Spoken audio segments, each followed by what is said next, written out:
Buenos días. Voy a empezar en castellano o portuñol, como yo digo, para felicitar a Manuel Ruiz Chaves por este magnífico congreso y también la IAB. Agradecer la invitación que me han hecho para aquí estar y decir que es un grande honor para mí. Saludar también a mis compañeros de mesa y todos ustedes que aquí están. And my topic today here is the new European regulation on clinical trials. I think that this regulation is not only interesting for the 28 member states that compose the European Union, but I truly believe that it's interesting for all of you, for the entire world, for two main reasons. First of all, it confirms a new model of policy for clinical trials. And secondly, it goes in a totally different direction of the one that has been pursued for the majority of the countries. I will start by going through very briefly the first European initiatives, mainly to point out that it's a coherent path that goes from the very beginning until today. And then I will go to consider the proposal of the regulation. This is very important to understand. The proposal comes from the European Commission, and this proposal was made in 2012.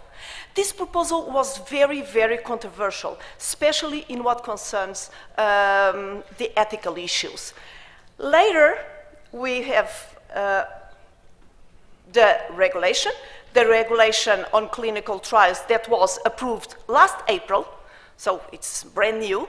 And the regulation also address, of course, two main ethical issues, the ethics committees and the informed consent. Because you could ask me, why don't you go straight to the regulation and you start by talking about the proposal? The proposal, it was 2 years ago. Yes, that's true, but the proposal, which was very, very controversial, in my view, does reflect the real perspective, the real intention of the European Commission in what concerns clinical trials. I don't think that it was surpassed.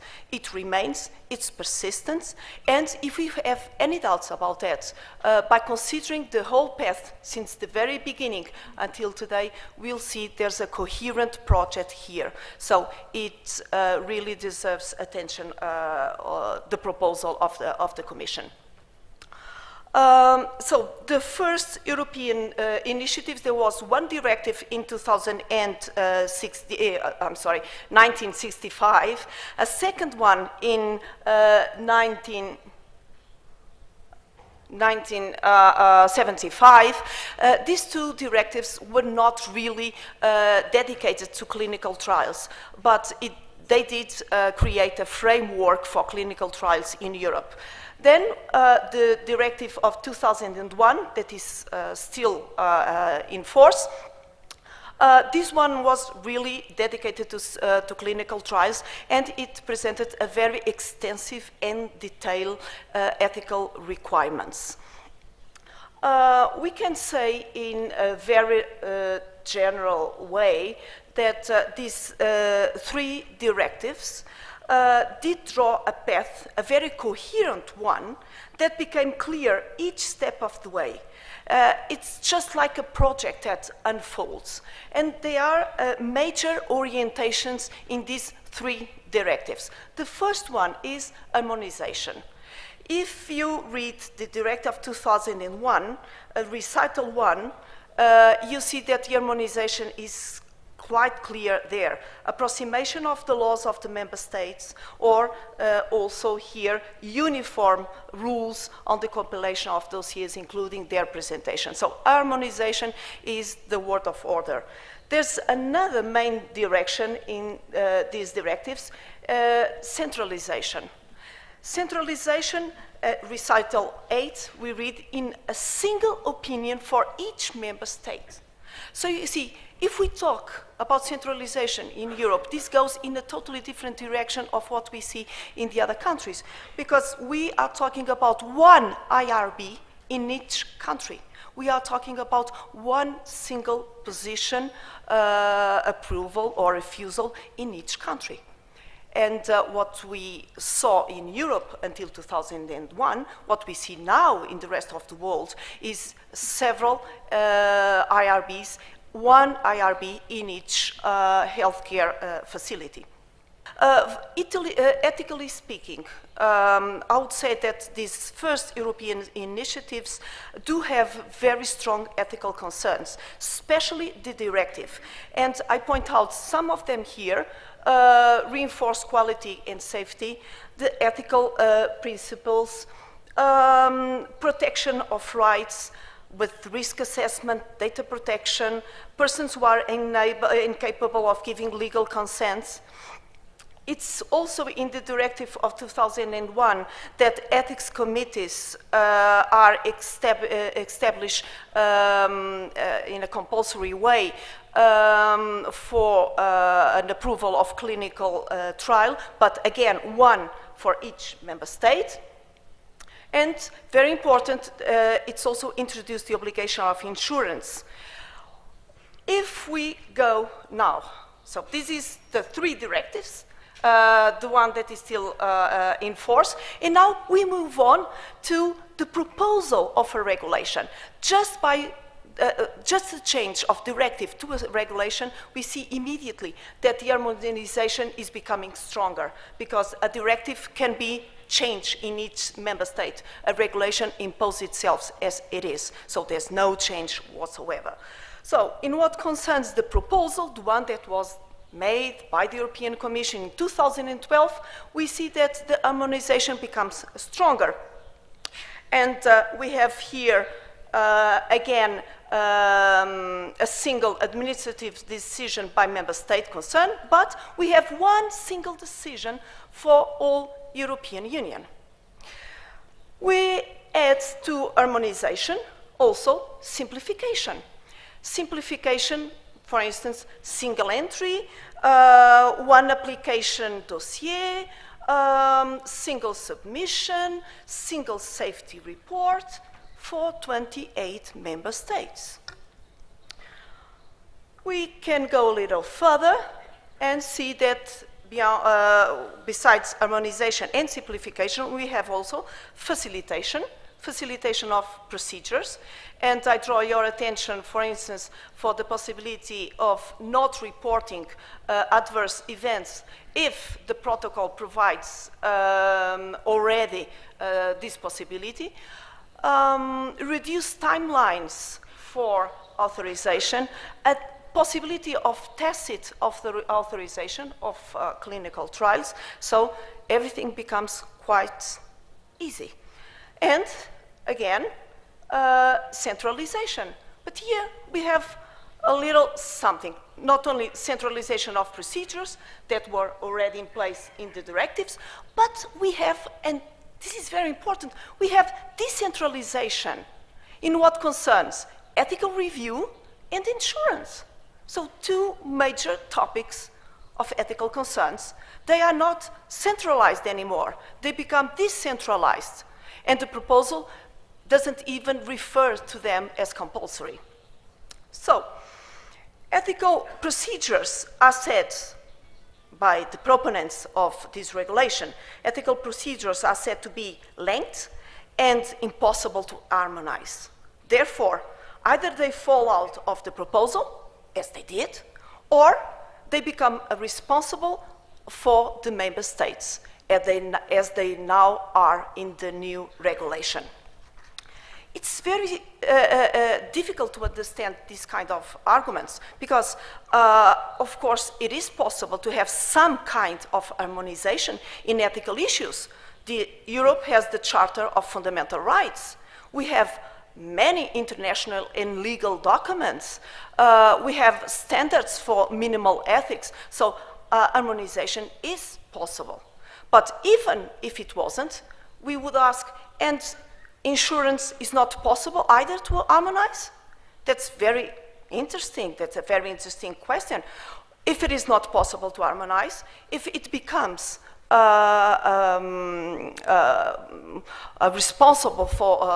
responsibility for the state member, then I would ask, we can have two European citizens that are under the very same clinical trial, that can suffer the same injuries, but if they are in two different member states, they receive different compensation. This is something that we have to look in more detail. Of course, this picture can be easily understood if we read the exposition, the introduction of the proposal, where it is said that the number of the applications for clinical trials in Europe between 2007 and 2011 fell 25%. That costs for conducting clinical trials have increased. Staff have doubled, increase of administrative costs, insurance fees have increased 800%. And the average of delay launching a clinical trial has increased 90%. And this is not the only thing that we read in the introduction of the proposal. We also read which are the objectives. Ensure attractiveness of EU for conducting clinical trials. Establishment and functioning the internal market as regards clinical trials and medicinal products for human use. That is, clinical trials are seen now as an economic sector and the engine of economic development. So no one really wants that sponsors prefer outsource his clinical trials towards countries having less strict laws. Europe really wants to make the European Union as attractive as possible. So, while the majority of the world's countries are reducing the number of clinical trials, the EU wants to increase their number. While the majority of the world's countries are committed to more strict rules, the EU wants to soften the clinical trial rules and to become more attractive. Well, from the ethical point of view, the proposal presents two major problems. Ethics committees are no longer considered. And informed consent is not very well developed, and it presents also a brand new possibility of skipping informed consent in emergency situations. So this was the proposal. The proposal was reviewed by the European Parliament, by the European Council, and now we go very fast to my third and last point, that is the regulation. And indeed, in this regulation, it was possible to make some important revisions, because I considered that the European Commission's proposal neglected a significant part of the most relevant bioethical reflection of the past years, namely in what concerns ethics committees and the strong requirements for informed consent. Now I'm going to show you in the next slides, excuse me, just forgot to point out here the two main ethical issues that I will focus, ethics committees and informed consent. And in the next slides, I will show you what is now in the regulation that was approved last April, that will come in force in 2016, what is now in the regulation, but it was totally absent from the proposal. And I think that it speaks by itself. Definition of an ethics committee was totally absent. Well, here, member states are the only responsible to organize the involvement of the ethics committees. It's now in the regulation and at least gives member states this possibility. Research projects should be reviewed. It was not, it's now. Ethical review from ethics committees, prior requirement, it was not, it's now.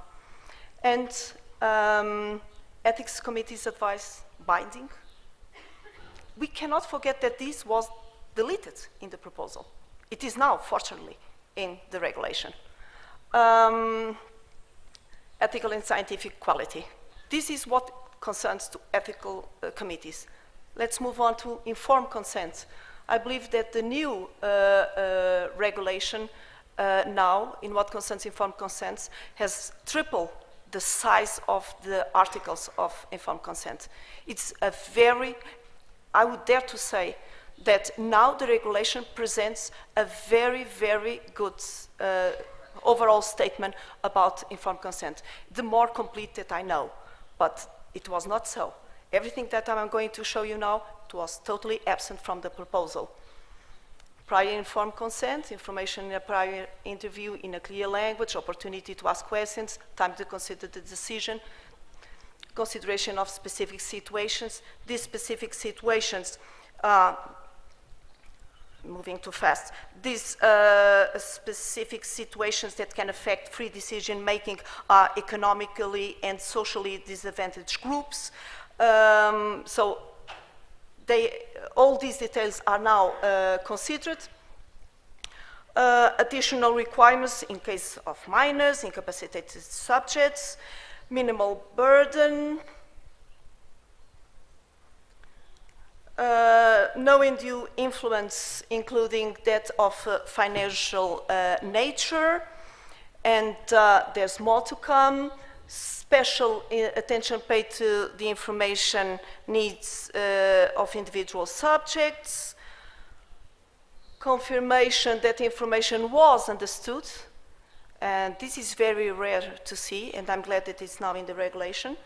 Detailed specification of duly information, involvement of a minor capable of assenting, of course, clinical trials on incapacitated subjects and minors, enlargement, this is also interesting, enlargement of the vulnerable population, explicitly considered, such as pregnant and breastfeeding women and others. And here on the others, we talk about militaries, prisoners, and also, well, additional safeguards to clinical trials in emergency situations.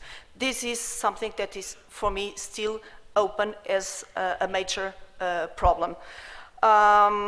Sometimes people tell me, well, we really need, from the medical point of view, to have the possibility of engaging in a clinical trial in emergency situations. And in this case, we do not have time. There's no possibility to ask for informed consent. I proposed at the European Parliament that the same system that we have now in organ donation, with the possibility of opting out, would be also applicable in these cases. That is, we would have a national registration for people that would not want to engage in a clinical trial in an emergency situation. This was totally neglected, so it means that for every European citizen that goes in an emergency situation, he can become a subject of a clinical trial under a specific situation, under specific requirements, it's true, that are much tougher now than they were in the proposal of the Commission. And in conclusion, the proposal of the European Commission was duly reviewed, but remains a very important indicator for the future steps in what concerns clinical trials. The EU regulation will have strong implication, I believe, in the rest of the world, because it will become in force in 2016 for 28 member states. It's impossible not to have an impact in the rest of the world. I believe that it can strengthen a similar orientation already existing in the USA. There are a lot of papers about how different IRBs in the States issue different opinions about the very same clinical trial. And that puts questions that, of course, the new European regulation answers. I believe that reducing the number of the CTs, the clinical trials in South America and Africa, because for Europe now, the clinical trials are a question of economic development. Europeans want to have more and more clinical trials in Europe. So it's a question for them of competing with the other parts of the world. So I believe that if they succeed, the number of clinical trials can decrease in other parts of the world. Some current discussions, very hot discussions in what concerns placebo or double standards, will lose somehow their importance if this regulation has the implications that I foresee. Oh, and of course, it is also a question of proliferation of IRBs in these regions, since now in the European Union, we have just one single decision for the entire 28 member states. And my very last, well, that is the very last. Let me go to the other one. I believe that it does inaugurate a new paradigm in the clinical trials history. First, it was science, the major value before the Second World War. After the Second World War, ethics was the most important perspective for clinical trials. And now it seems that market will be the most important one. Thank you so much.